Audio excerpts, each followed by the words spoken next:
Hi everyone, and welcome to the Resourceful Therapist. I am Philippa Thornton, CEO and co-founder of the Resourceful Therapy Institute Australia and Marriage Works in Sydney.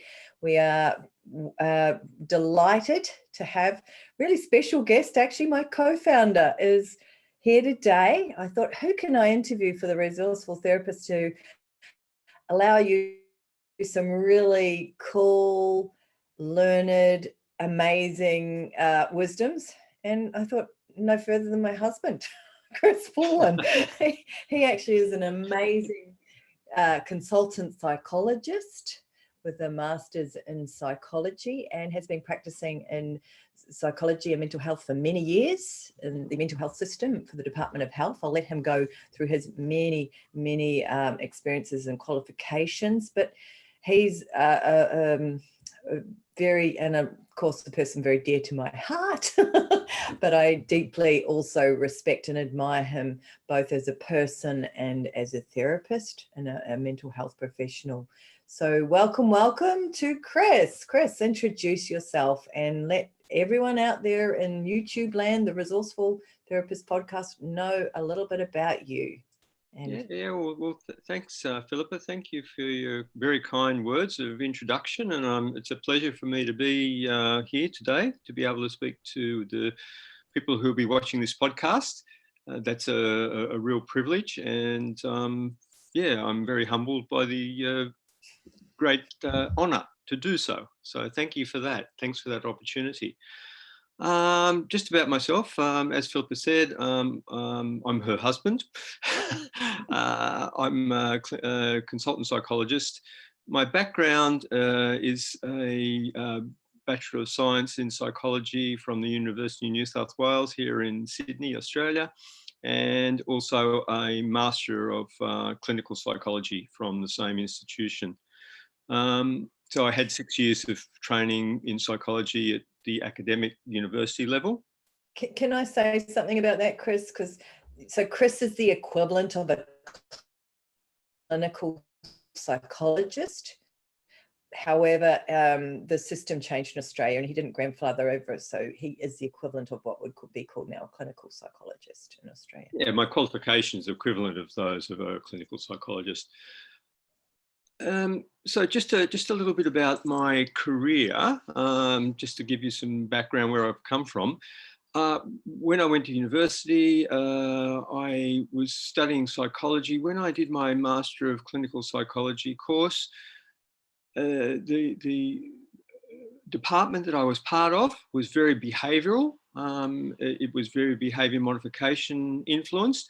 And these were in the days before there was much talk about the cognitive aspect of behaviour modification.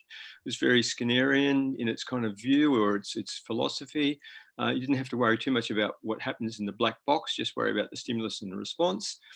And that was the kind of nature of the department I came through, and I was very influenced by those ideas. When I did my clinical training, just towards the end of my clinical training, my master's training, there started to be some talk about there actually being, some cognitive aspects that might be useful to kind of consider when you're working with people to help them make changes in their lives. That was a very interesting and radical thought. And as I'd come up during the time where, systematic desensitization via Joseph Wolpe and his kind of work and people like that. But there was a guy called Richard Lazarus who's from the States, and he had started to introduce some of these ideas about, actual cognitive or structures being important, or cognitive aspects of people's lives being important, and that has started to creep into the way of thinking about working clinically in psychology, in the mainstream, behavioural mainstream. Chris, what sort of decades are we talking here? I finished my clinical masters in 1977. So wow. 76, 77, around there, the middle, late 70s, there was starting to be some movement towards, maybe we better think about what goes on inside that black box, not just the stimuluses and the responses. Very, very radical and innovative.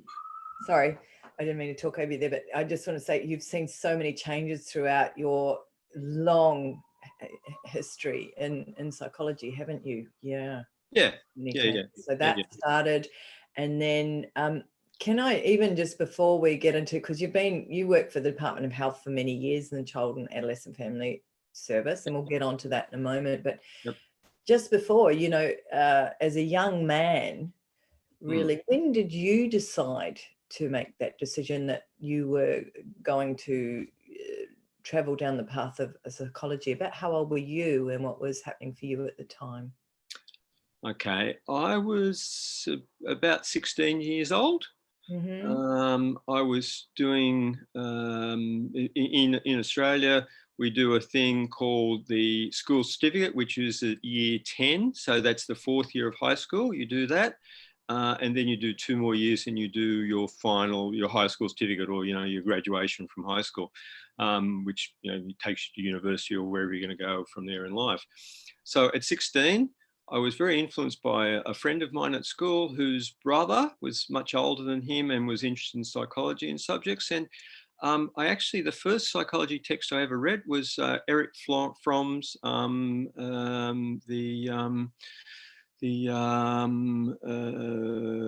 Art of Loving. Yeah.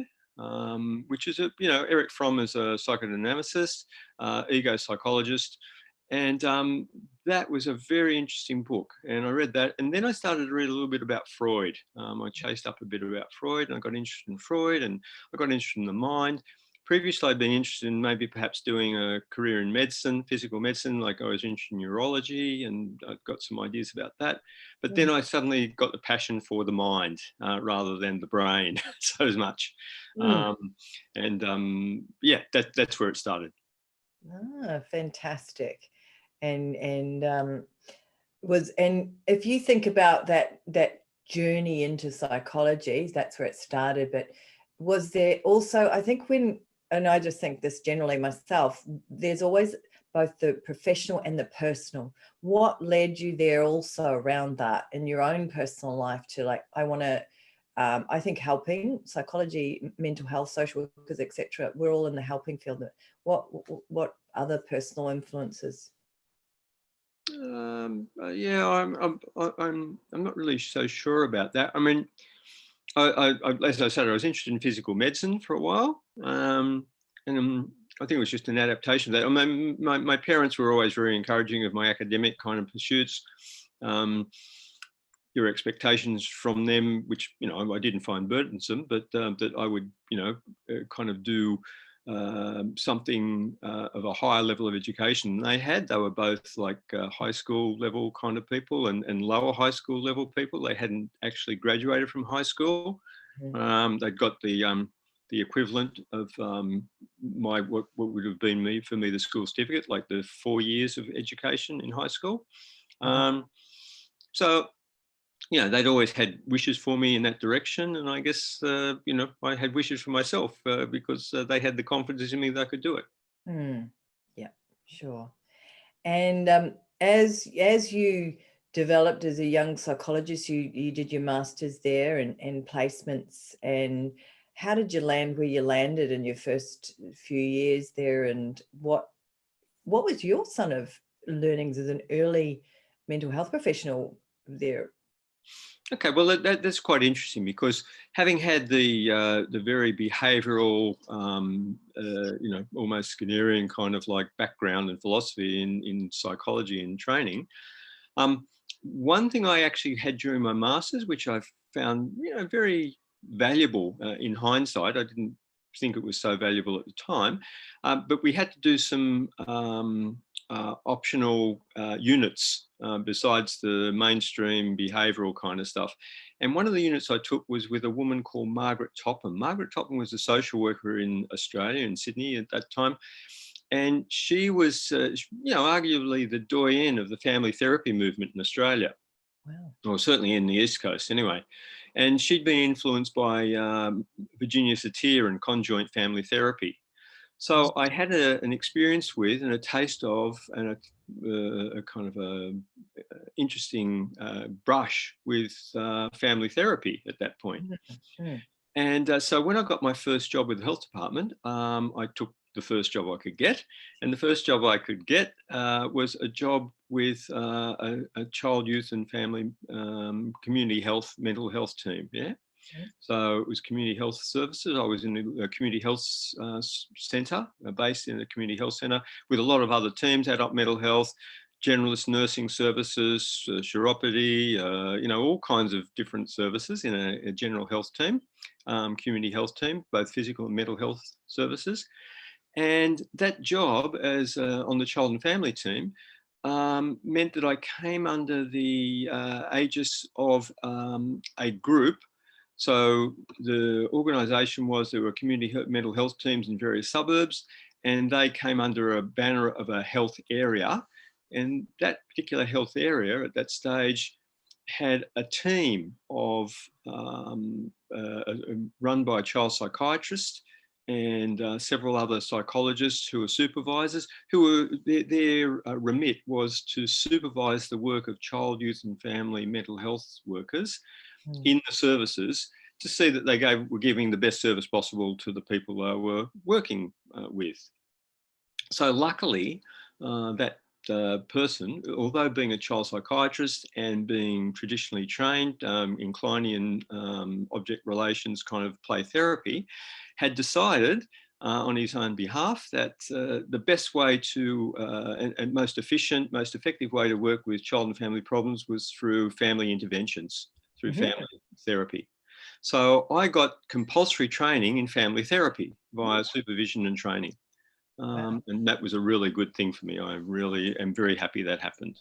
That set me on a path which was much more fruitful than the kind of behavioural stuff I'd got in my training, which was mainly adult focused anyway. So you left the rats and the stats behind in the lab, and you copped it into family therapy in your first placement there. And what sort of, because I think that's significant in our, it's our first forays as we're there for your family therapy trainings. Who has stood out to you as you were a young man there working with child and adolescents? Yeah. Yeah. The people who were influential were the structural people, structural strategic family therapy. So structural as represented through Salvador Minuchin and his work in structural family therapy. And on the strategic side, Chloe Medanis, Jay Haley, those kind of people. And also by the MRI people, the Mental Research Institute people from Palo Alto in California, Watershed, Weakland, Fish, those brief intervention psychotherapies, which are basically, if you draw those things back, influenced by the work of Milton Erickson, the famous hypnotherapist or hypnotherapy-based therapist, yeah. And if you sort of moving forward and what sort of you can, from what you've telling me and I know you've trained with some of the greats actually, very luckily. So, yes. I've got a message here. Someone's got to cancel close contact of COVID there. So, if you look back, so you did that, and what sort of advice would you have given your young self back then, Chris, or as you look back in those early days, there you were pretty fresh out, not a lot of probably lived life experience really. No, true. The advice I would have given myself would be to do pretty much what I did.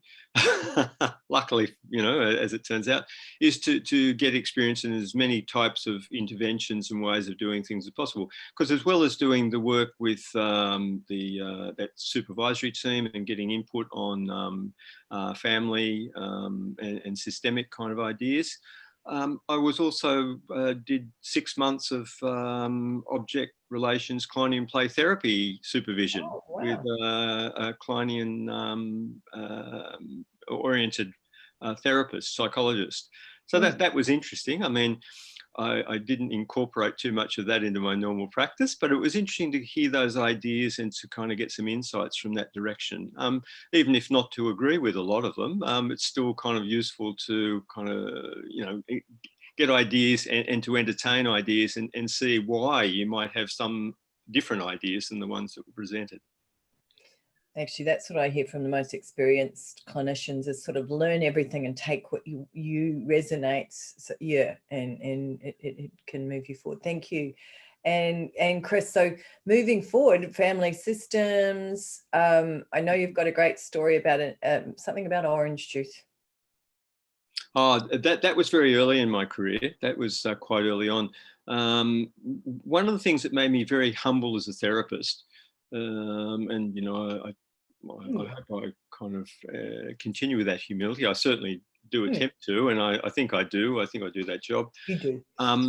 Is that I was seeing a family very early on, and I hadn't had much family therapy training, and I had a child who had a particular problem. I devised a behavioural program, but you know, that being my go-to kind of position. You know, behaviour analysis, an operant program to change a behaviour that the child was having problems with. I can't remember exactly the nature of the change, the behaviour that the child was having problems with. I set up the program with the family. They were doing the work. And, you know, things started to go better. And I'm going, oh, this is good. You know, I'm thinking to myself, this is great. You know, the family's happy. I'm happy. The child's doing better. And in a somewhat self-congratulatory kind of moment, when things had been going better for a while and we're kind of getting to the end of where I was going to be seeing these people further, I said to them, you know, inviting a particular response, and what do you think's made the difference? How come do you think that little Johnny's doing better these days? And they said, well, when we stopped him drinking that orange juice, it really made a big difference. We think that when he stopped drinking orange juice, that made a big difference.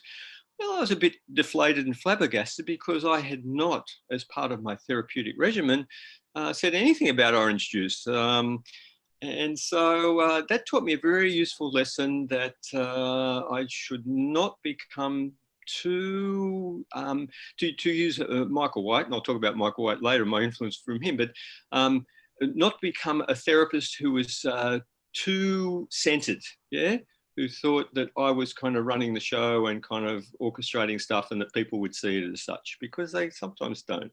And it's not a very useful position to be in, particularly if you are centered in that way and you're not doing very well. I was centered, well, I was being in that position. I was being in the centered position and I thought I was doing very well, but they kind of went, oh no, it was the orange juice, really, not anything you did. So that kind of taught me a lesson, a valuable one, I think.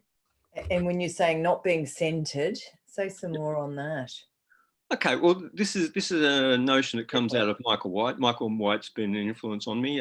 He's the narrative systemic therapist, a native-born Australian guy, very influential in those that kind of development of family systemic therapies.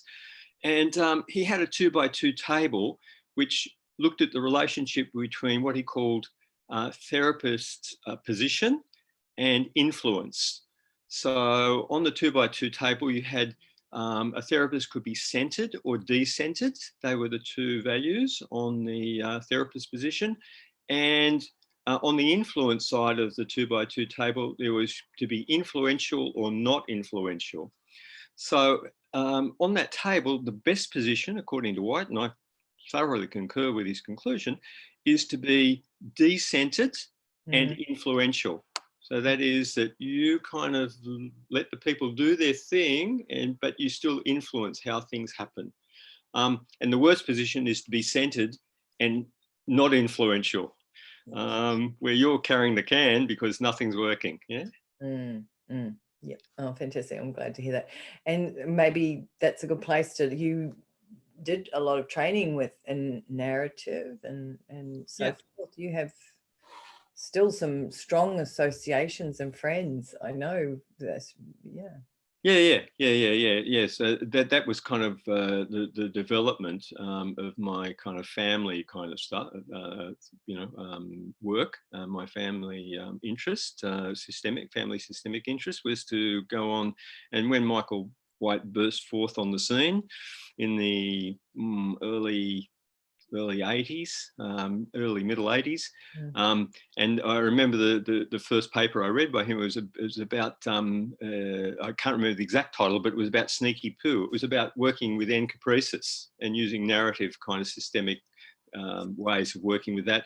And, Michael went on to develop his therapy from there too, so that it was just the beginning of his first appearance that I saw him in, because working in child and family, encopresis comes up sometimes, and so always looking for new ways. So that was very influential. He's been very influential in my way of thinking systemically, and I still kind of operate from those kind of tenets that he developed. Although I don't do a lot of systemic work these days, I'm not seeing a lot of families, but I still do. Yeah, and also it was really, that's when it turned to, I think, also narrative therapy. He was a really advocate of that, and a founding father probably of narrative therapy. Absolutely. Yeah. I mean, he was the doyen, like he went to the States and like people followed him, and all around the world, and people would come to Adelaide and train at his institute, and he's a big deal. And I really loved it when I first went into drug and alcohol as well, because it was so amazing to hear the person's not the problem, the problem's the problem.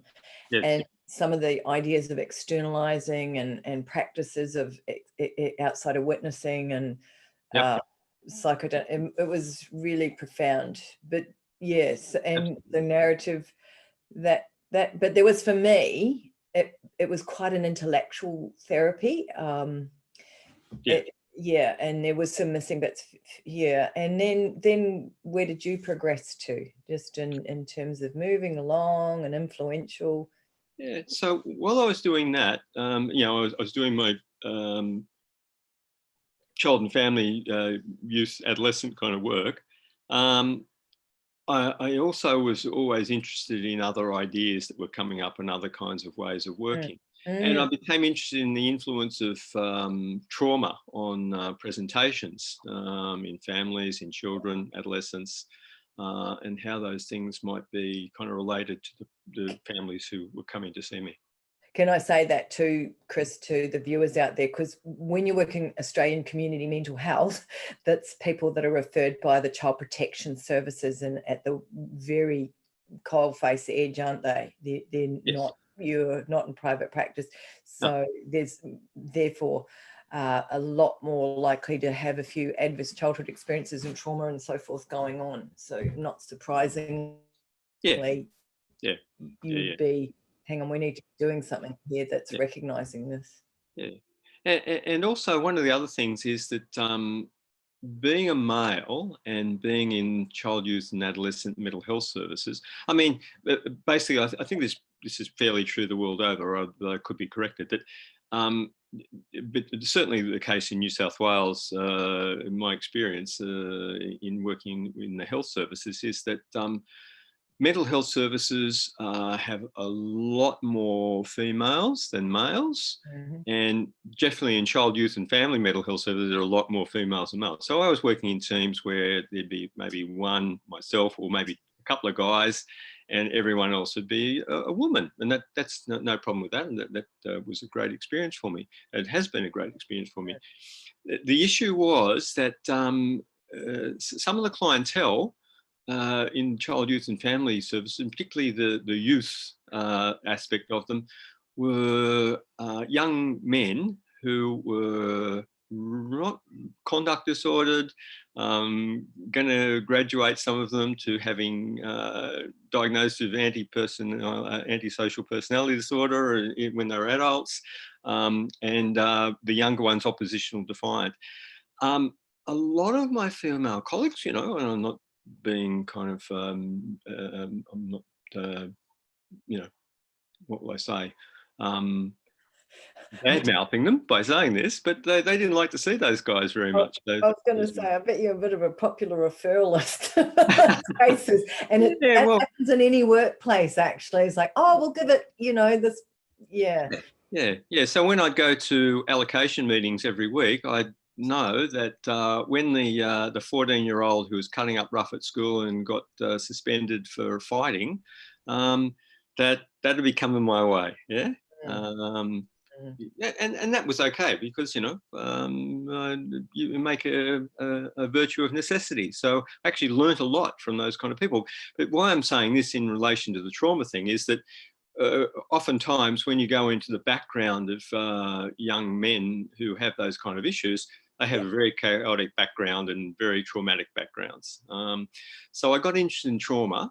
And getting interested in trauma, I got interested in the work of people like Van der Kolk, Van der Hart, Nienhuis, Kathy Steele, all that kind of group from the Belgian Dutch kind of group that were interested in trauma. And I started to read that stuff. I started to read about Janet and his early work in trauma. And I got interested in trauma treatments. And part of that, which was really great for me, is that I got some training in EMDR. Now, my training in EMDR was very early on. So I remember it was 1992. And a flyer came out, because in those days you didn't look on the internet to find workshops, like a piece of paper came around. And it said, I forgot what month it was, but anyway, 92, come to this workshop in Double Bay in Sydney at the Ritz-Carlton Hotel and see this woman called Francine Shapiro, who's devised this new therapy called EMDR. Come and see her and get trained by her on a 2-day training.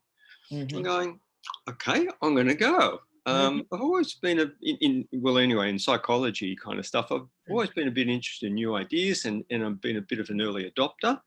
So I said, okay, I'm going to go. So off I go. And I told some of my colleagues, and I said, I'm going to go to this workshop. And they say, oh, no, you don't want to go to that. That's snake oil, like, waving your fingers in front of people's faces is going to make a difference to them. No, like that's like witchcraft, voodoo, I go, no, I'm going to go and try it out and see what happens. And so I did. I went and got trained by Francine in 1992 in EMDR. So that was quite interesting. That was really interesting to kind of do that. Very different from anything else I've done. A couple of other of my colleagues went with me who were a bit adventurous. And we did the training together. Great. Good stuff. And that was interesting to me because I think even before I met Chris, I actually did the training with one of the colleagues who attended that, who was one of your supervisees and is still my supervisor as an EMDR therapist. And as a little historical note, I hold the certificate that Chris got from there as a founding member, I think, of the EMDR. You were one of the first trainings. That probably was the first time Francine Shapiro had ever come over. So talk about being an innovator there. And of course, EMDR is very well adapted in Australia and growing strongly with a lot of research. Yeah.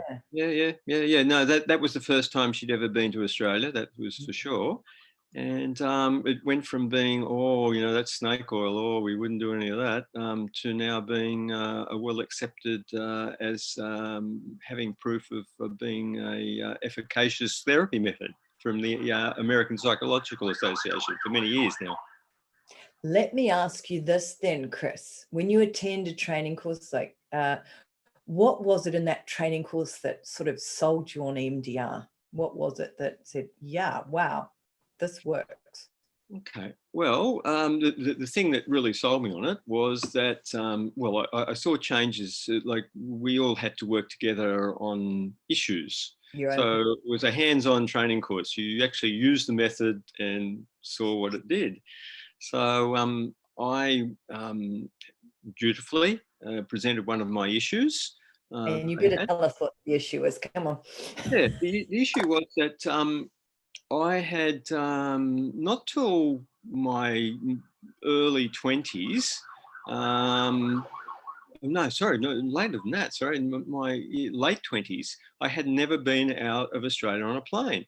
So I went out of Australia on a plane and it was fine. I didn't have any trouble. I didn't have any flying problems. But then um, just after I came back from my first trip, the Lockerbie disaster happened. So Lockerbie disaster was the thing that happened where some terrorists blew up a plane over Scotland. And I saw a show on TV which was about the Lockerbie disaster, and I saw some rather gruesome pictures of things that had happened to people who had kind of, fallen out of the sky, been blown out of the sky, and what had happened to them, and various parts of them distributed around the countryside. And that kind of sat with me, that imagery. And the next time I was faced with the prospect of going on a plane, I said, no, I'm not going on. I'm not going on. So where were you when you saw that as well? Because there's a bit more to the story. I have the benefit of knowing this week. Where was I? I was here in Sydney when I saw that. Oh, okay. Because I thought you were over in No. Scotland. I'd come back. And so then I was faced with the prospect of going the next time, and there was some pressure on me to go because there were some other people who wanted to go, and they expect me to go with them on the plane on the trip. So I to some chagrin for other people and unhappiness, I said, no, I'm not going, and I didn't go. And so it had been several years. By the time 1992 rolled around and Francine's training, it had been several years since I got on a plane, and I'd been under some pressure to do so. So I said, okay, I'm going to try it. I'll see how I go. So I did an EMDR session on this problem, this phobia, I guess you'd call it. And with not a very experienced therapist either, because we were in teams of 3 to do it. And I had a shift in that. I was able to kind of feel a shift in that. And I did get on a plane subsequently, and without any trouble, without any kind of white knuckling or having to force myself on or take Valium to get on there or whiskeys or anything like that. I just got on and it was fine. So I became a believer. I went, okay, you've got to experience it to believe it. Yeah. So I did. Yes. Oh, fantastic. And that's a real life. Yeah. Fear of flying is often not much to do with that. It can present as what you, and I'm like, fantastic. That's fantastic. And you continued on, and there's other influences you did. Perhaps we'll fast forward a bit in your career. Yeah. So time goes along, and then in 2014, September, as I remember it, I happened to meet a psychologist who was interested in this form of therapy which I'd never heard before. And in the social situation where I met this person, I was told, oh, yes, I practice, as psychologists do when they kind of get to meet each other, sooner or later. You don't ask what you do because you know what you do. You're a psychologist. Say, oh, what model do you use? Oh, okay. This model that I was told was called resource therapy. And I thought, resource therapy? What is resource therapy? I've never heard of such a thing. What is that? And anyway, so subsequently, that person who told me that, being Philippa. You might want to add that bit. So we were out dancing. We were out social dancing. I'd seen Chris many over the years, and he in these social groups, and invited him over to our table because I'm the friendly Kiwi, and it just so happened I'd never actually spoken to Chris about what his profession was or anything over the years, and you just don't, just go along. And when I actually thought he was, a mechanic, which my dad's a mechanic, so that was, but I was quite surprised when he did say a psychologist. And that's when you asked me, what sort of psychology? And I said, this resource therapy. I'd just come after doing the EMDR training. And it was funny, Chris, because I really just thought he was wanting to meet me for a coffee and discuss these types of therapies, but he had ulterior motives. Indeed, yes. Kill two birds with one stone. Find out about resource therapy and make some time with you. Yeah. I'm pleased to say. So that began my journey into resource therapy, which I'm, forever beholden to you for introducing me to that. And in fact, I went on to be Philippa's student in resource therapy, and I have we've told quite a few training groups now, that I have the distinction of being the first person ever to be trained in resource therapy to the clinical resource therapist standard by someone other than Gordon. Emerson. Yeah. Wow. Not Paul, but Chris was my wonderful guinea pig. And I tell you, talk about first trial learning. He just took it, I was just teaching him one-on-one as an opportunity to learn. I was a trainer in resource therapy, but hadn't got a group together as yet. And it was a really wonderful opportunity to share it with Chris. And he really, Chris, I was so impressed. And not, by the way, guys, it was voluntarily. I didn't pressure you in any way. But a willing participant. You have this, because you are naturally inclined and curious and an early adopter. And you sort of could see from the roots of resource therapy, I think the work of Janet, and others, that this historically you could see that it had some good foundations, the work of Emerson, and you could see with resource therapy, some of these amazing processes. And I'm very thankful for you being my first trial student. And he's now, of course, fully qualified trainer and offers such a I love it when we train together, because we offer different sort of takes, if you like. Chris will be sometimes my color man, I'll be his color man last time, but just you can finally go and say something in a way that someone will hear it and it really makes sense, and are very true to the model. So coming to we're a great team.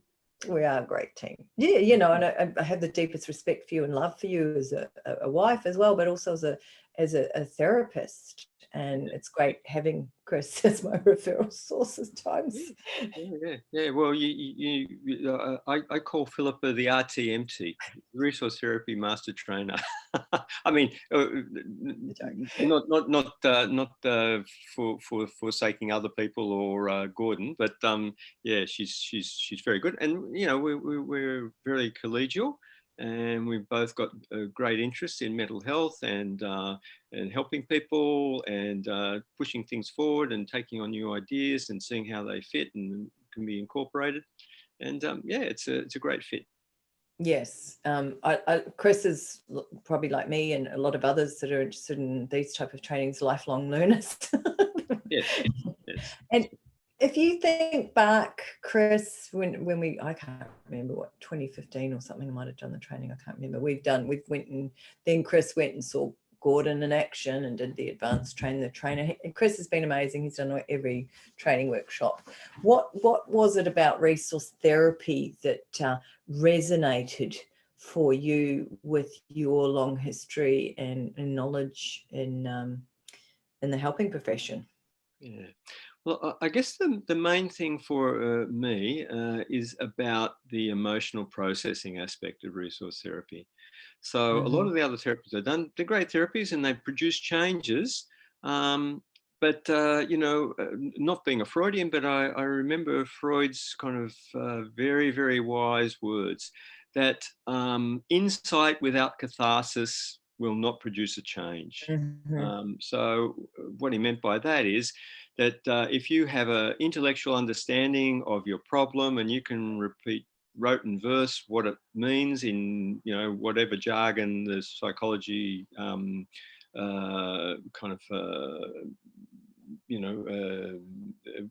wherever the person who's kind of training you, whatever clinical kind of background they come from, so in Freudian terms or Jungian terms or CBT terms, you can repeat chapter and verse what's going wrong with you. That doesn't mean you've changed. You've got to have an emotional processing, and that's what Freud meant by catharsis. So resource therapy produces catharsis. It really does. And it produces changes. And different to other kinds of forms of therapy I've done, and I've said this to other people too and to training groups, and I've certainly said this to you, Philippa, that in the past, when I've had sessions with people or families and they've gone out, and I felt they've done significant work, and they've felt they've done significant work. They'll go out, and quite often they won't look very happy, and they'll have, look, a bit downcast and a bit, like it's been a really rough trot to get through that. And I'll be thinking, well, that was a successful session. They're saying, yes, it's a successful session from their point of view. But with resource therapy, people go out smiling. They go out happy. They go out feeling lighter, not like, and that's a real difference. And I think that's significant, that difference, because that shows that there's been some emotional processing happening. I don't say every time that people have to go out looking, like, not every time, but quite often, more often than not, they'll repeat that they feel lighter, they feel there's been work done, they feel unburdened. There's been a real change, a significant change, which, quite often didn't get that kind of response in other work that I've done. Yeah, I hear you. Like, I think we as therapists need to be changeologists, and I'll sort of say that because we want to help people shift from not only their mental perspective, but their emotional perspective, and have transition from beyond the past. Because I used to get very frustrated in working with narrative, perhaps, and in drug and alcohol. You'd see these amazing, insightful people that, as you're saying, chapter and verse knew what the problem was, but would relapse consistently. And because it wasn't working with the parts of the personalities we now know, which resource therapy is a very targeted intervention. And I, in my training, sort of was like you. I did EMDR first before I came to resource therapy. What's your thoughts, EMDR and resource therapy, as both combination and some of the differences there, Chris? And yeah, I like to use the analogy of resource therapy and EMDR. I think EMDR is a very valuable technique. I've seen great changes with it too. I've seen emotional processing happen in EMDR. However, EMDR for me is a bit of it's a bit of a shotgun kind of approach. So it's like a shotgun. So you use the technique, and you fire all over the joint, and you might hit something, yeah. And quite frequently you might hit something. RT is more like a laser. It's like a focus. Like you hit a spot, yeah, and the spot you hit will invariably be the right one. And if you don't hit the right spot, you duck-bill platypus around. Some people know what that means, others won't. But you'll go for a spot. You'll go for a particular time, place, event that will be the sensitizing event, and you work with that. EMDR for me was always a bit more shotgun. It was a bit like, yeah, we'll hit something, but I'm not quite sure how we hit it or how we got there. But there's something happening, and there's been processing happening. That's great. But yeah, a bit more, uncertain of the direction and how to get there. Yeah. And like you're saying, EMDR is a fabulous therapy, and it is good for, I think, for single incident trauma and so forth. And I use it, but my main go-to now is resource therapy. And for EMDR therapists, it is very useful to have your parts therapy when you start to encounter resistant parts and protective parts and the parts that are stuck in trauma time, because it's such a therapy of empowerment. I mean, we're pretty sold on that. So can I just say at this point too that I want to pay tribute to Gordon Emerson. Gordon Emerson is I'm forever thankful for him. He's a brilliant guy. He's devised a fantastic system. He's pulled together stuff in a way, like from various areas in the Watkins stuff, and the other kind of ego state stuff and things like that. He's pulled together in such a way that it's so easily taught, understood, and applied. It's brilliant. He's a brilliant synthesizer of that stuff, and he's brought his own stuff with it too. Because it's the copying that originates, which is one of the sayings from Michael White, from Clifford Geertz, but White liked to say that it's the copying that originates, and he's originated a great system and a really useful and helpful system, has Gordon Emerson. He really has. Thank you, Chris, for for doing that, truly. Yeah, because we do honour bound. Gordon Emerson is to resource therapy as Francine Shapiro is to EMDR and so forth, Milton Erickson to hypnosis. And yeah, like what you're saying there too, because there's also a theory of personality that underpins resource therapy that informs our resource therapy actions. So we know what steps to take. And I think, you know, if you look back in your career, I don't know about mine, when I first was seeing people, I was clueless. This gives you like, oh, okay, this person's got this issue. I know how to tackle it because I know the steps involved to process that in a way, because it is amazing. And perhaps I can talk about, every therapist that I know has cases, people or presentations that they prefer working with and less preference. Yeah. You know, and for you, because I know you would be depression, not depressed people, because obviously you really care about people. It's the depression, and it is depressing potentially.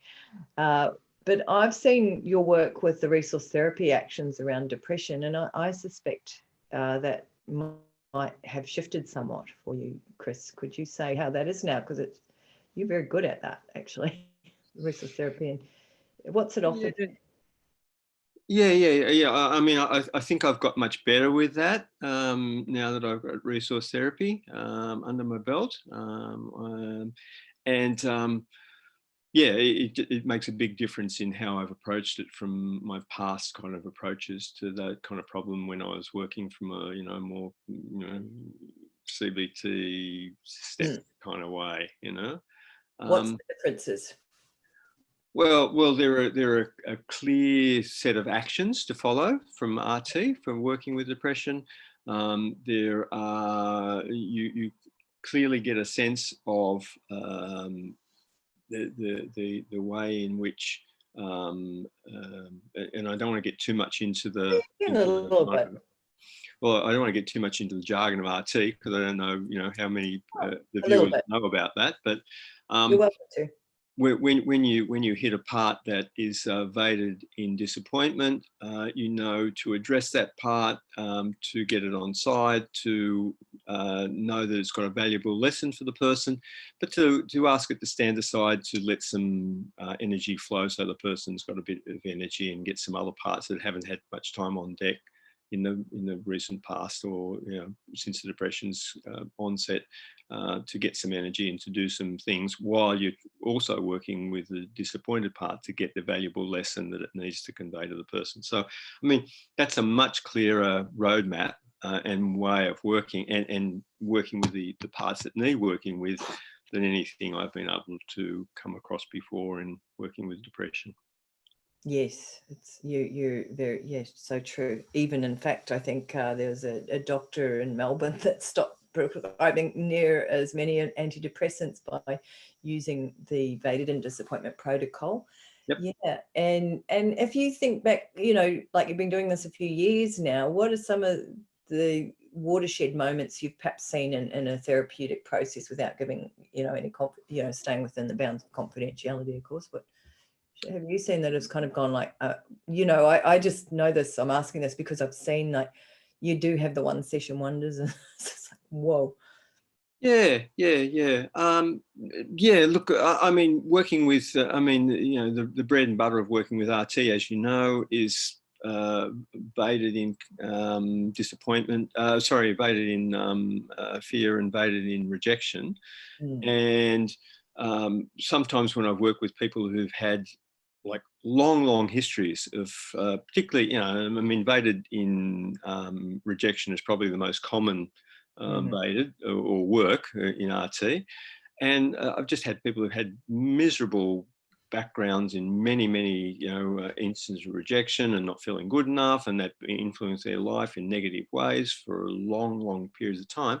And working on that, going back to initial sensitizing event, expression removal relief,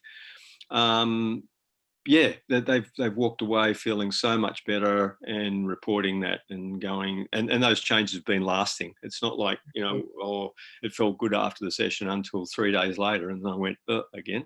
No, they're lasting changes. And yeah, I've had many experiences like that with those kind of many experiences. presentations. Yeah. It's very rewarding as a therapist Yes. to be an active agent of being decentered change agents. Yeah, and that's what I wanted to say. That I wanted to add that I think that, and I experience being an RT therapist or doing RT therapy, that resource therapy, that White's preferred position of being decentered and influential is right. What you do and where you are when you're doing resource therapy. You've got a framework which you know how to operate within to make the changes that people want. So people will, the common question, and it's almost a kind of a cliche now, that when people come in and you say, what are you ready to change today? They're in charge of the process. You're following them. They say, I want this change. And once you tell them, they tell you what you want changed, then you have a framework in which to operate to help that change take place. You don't tell them, if you just follow me over here, you won't have that neurosis anymore. No, it's not like that. It's what do you ready to change today? Then we've got a framework to work with it and be influential. So it's decentered and influential for sure. And not only that, we don't have to often do homework or diaries or thought things like that. People are quite surprised because the change is, as you're saying, it lasts, and the shift is quite incredible. And they'll often say, "Oh, did I used to do that sort of thing?" And people like that. Yeah. I like that. Yeah, and can I say also that again, like mainstream psychology is starting to catch up with some of this stuff about how your internal world is important. I mean, beyond the CBT kind of thing, like the emotional aspects of it too. I mean, I try to keep in contact with contemporary clinical psychology work and research. And more it's becoming the case where people are talking about self states and how self states carry emotional kind of charges, and they need to be dealt with in various ways, various modalities. So it's all kind of going in that direction too, I'm happy to say. So we haven't been on the wrong track. Yes, no, that's good, isn't it? Yes. Indeed, and hopefully some of the research will start to filter down into universities so that clinical practice will actually inform what's happening in academia, rather than the other way around, which usually isn't so client focused and actually relevant to real world practices. So I was just thinking too, because you're a parts therapist, because resource therapy is a parts therapy. What parts of yourself are you more familiar with now, and what would you recommend for other therapists? Just say introduce us, Chris, to some of your parts, those ones that have been helpful to you, or ones that have... Well, I mean, I think that part that can be curious about stuff, about, what's new, what are other possibilities, having an open mind to that, being willing to expose myself to different ideas. I don't want to talk myself up too much, but I'm a curious guy. Yeah. I think I've got mental flexibility. I think there's a part that's flexible in that sense, that can take on ideas and think about them in a critical kind of way, and be willing to be, as I say sometimes, a bit comically, a bit throwaway style, in the interests of, pragmatism and empiricism. Let's try this on, but not without a framework, not without a frame. So my interest, my curiosity, my inclusion of new things happens within a frame of intelligibility. It's not just random. One of the things I used to really dislike, and I probably still really dislike, if someone, I said to them, what's your therapeutic frame? You know, what models do you work from? And they say, oh, I'm eclectic. And what they meant by that was that if nothing works, they just had a grab bag. They just try everything, you know, like until like, so I don't like eclecticism very in that sense. But I'm willing to try and incorporate things. So one of the things I find useful as a therapist is not to think about so much, okay, I'm an RT therapist and I use RT, that model, and I use it very well. But I do it in a way, and you know, I'll go back to my Clifford Geertz comment earlier, my quote. It's the copying that originates. So when I copy RT, I do it with my own flavour. So you've got to add your own. I mean, as you know, I've been a martial artist for many years, and the late Bruce Lee, who's a late great, and as well as being a guy who could kick and punch, he could also think. And one of his sayings was, I'm just trying to think of it. I want to say it correctly. Take what is, no, I can't think of it. And there's the water in the cup. So no, not that one. Not that I one. know that's not that. Sort of along the lines of take everything in. I've got it. Yeah, you might have to edit this now. Accept what is useful, reject what is useless, add specifically that which is your own. And I think that's a good motto for therapists too. Yeah. Well, that probably answers my question. What skills and attributes and attitudes would resource therapy or any therapist would you recommend? Is to add to that anything? Yeah, no, I think Bruce said it all, and I think it applies to therapy also, as well as martial arts. Yeah, and it is in that sort of dance we do with therapists, and being flexible. Yep. Yeah, and Chris, and what other parts personally have you got in your life? And when you're in the therapist chair, what part are you coming from there? I'm definitely coming through it from the therapist part. The therapist is front and center. I'm, obviously wanting to help, but I'm also curious. I'm very, very interested in what my client has to say, what's happened to them, and how to use what I know to be influential in a way that's going to take them to a place they want to go. Yeah, and you're a great listener too. You've got a good listening part. I think that's thank you. Important. I've heard that, and I mean, but as therapists too, quite as other parts can just jump in occasionally, but it's kind of just coming back. Look, as I say in training sometimes, and you heard me say this, I have been known to at times during my long career to have a dissonant jump in. But you don't have a retro now. You don't have any retro states, do you? No, I don't have retros. I might have a dissonant every now and then. Not very frequently either. There is a belief, perhaps, I won't say in whatever community, that clinical psychologists perhaps don't have any retros, only dissonant parts. And I say that very tongue-in-cheek. Yes, indeed. Yes, I'll say so. Yeah, it's a wonderful system. And what would your advice be to someone perhaps coming out of university, having to, jump through the hoops of university, which is pretty, when you're involved in a learning system, you take on that learning system depending on the influences of that. And having, you've probably seen people, did you do any exposure therapy or anything like that? Or? Well, systematic desensitization, exposure. Yeah, absolutely. Yeah. Okay. Look, again, to use the, well, I won't put it in that context. I'm a great believer in you've got to learn a system to throw it away. Yeah. Yes.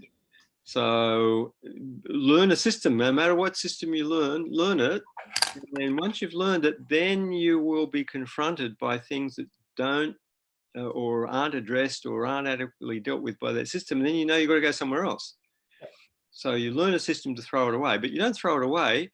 You just incorporate it in your own way of doing things.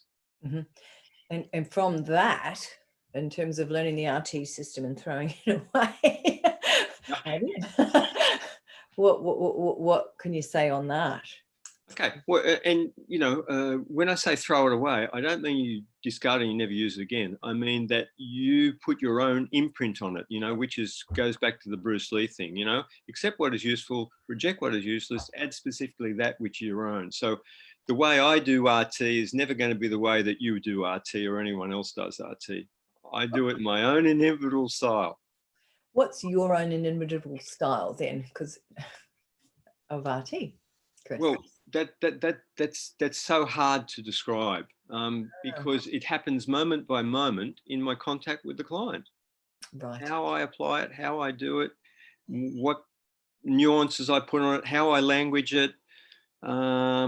It becomes my thing. Yeah. So Gordon Emerson brought this system into being, but now it's my system. Yeah, it's nice that, isn't it? You've got that structure and system that you can therefore create an artistry within. From my own practice. Yeah. And I do believe RT, resource therapy, is such a client focused centered journey. It is a journey that, works incredibly well for trauma. Have you found what's your experience around working with trauma and resource therapy? Yeah. Well, I mean, basically every client you see is going to be traumatized in some way, whether it be a big T or a little T trauma, and so you're constantly working with that. Everyone you work with, there's some kind of traumatic circumstance that lies at the bottom of what's going on. So yeah, you get to apply that all over the place. Yeah.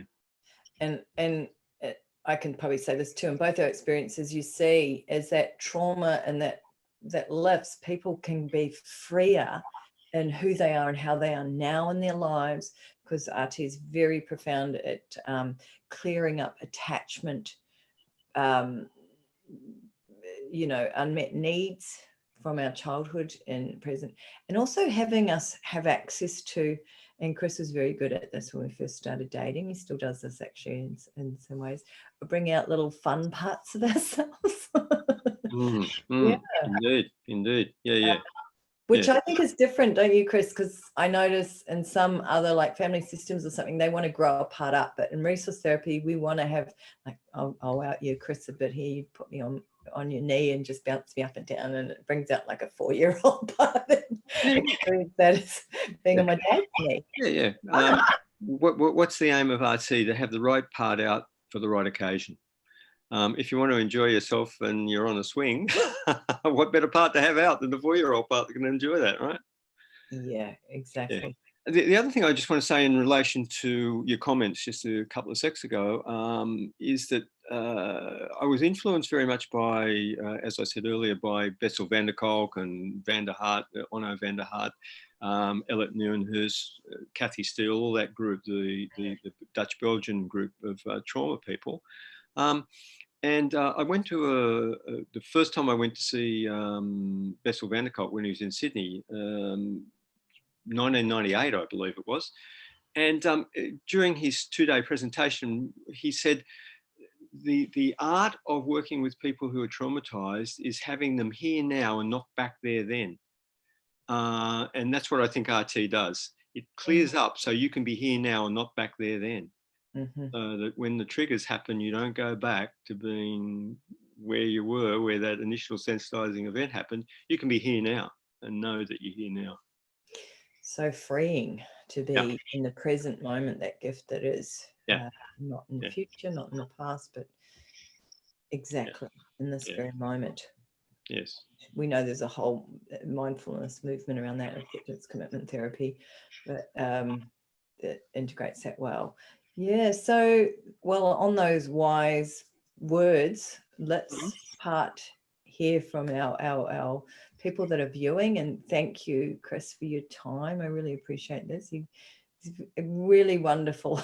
And I've got to say, actually, Chris not only did the RT training with me, we did Imago couple therapy training. I just drag him along. He comes very always willing to learn something new.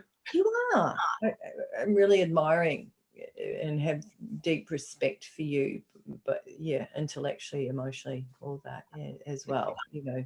And certainly the same back, yes. Oh, very kind. I want to give you, because it's funny, we're in different rooms because of the way the internet is. He's in the kitchen and I'm in the office here, but we're in the same, because it'd be nicer if we were in the same room, wouldn't it, babe? It would. It would. We will be shortly. We will be shortly as we begin our day in Sydney, getting out in the sun there. It's a beautiful day. But thank you ever so much, everyone. Thank you, Chris, for Thank you. Wise words and encouragement. And it just shows too how people can evolve and adapt, learning one particular system from literally behaviorism into trauma processing in terms of parts of very different models, and incorporating things along the way. What a journey. The rolling stone gathers no moss. And comes a smooth, shiny object of therapeutic precision, possibly. Anyway, and you know, it does help to, as a therapist, to have time on your side. You have the wisdom, don't you find? Yeah. Yeah. I think that you have to. It's very necessary to see a number of presentations over a period of time before you kind of are better equipped to work. Yeah. Yes. And so thank you for watching The Resourceful Therapist. More episodes to come. Please sign up, subscribe, like, and comment. That would be really helpful to keep you in the, you know, to keep this happening. I'm just part of doing this as a community venture, and gratefulness and generosity to share great therapists and their thinking and insights with you out there watching. So thank you very much, everyone. Thanks for watching. Bye for now. Bye.